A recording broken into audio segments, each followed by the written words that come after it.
Well, howdy, everybody. This is John Michael. It's the 16th Sunday of Ordinary Time, and today Jesus goes to Martha and Mary's house. And, Martha is busy and she's working, and Mary is just praying. So Martha goes and complains to Jesus. She says, "What about my sister?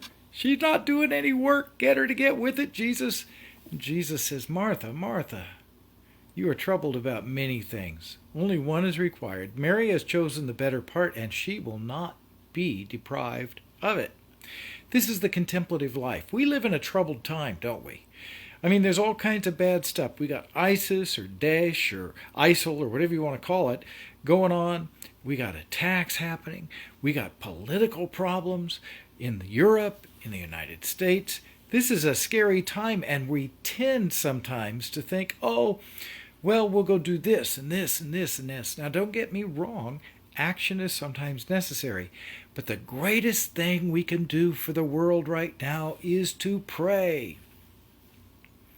When I read the Old Testament, I'm convinced that the way God brings judgment to nations and to the world is He does a few things when they're not really turning to Him. He causes them to have trouble within. He causes there to be attacks from without, and He causes natural disasters.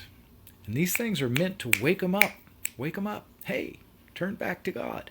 I think that's what Jesus is doing with us. So Mary has chosen the better part.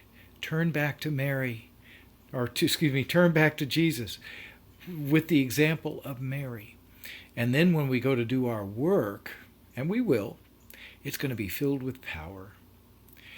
It said it's not so much that we choose Martha or Mary, we choose Jesus, who brought contemplation and action together so beautifully. That's my prayer for you guys. I love you. All things are possible with God.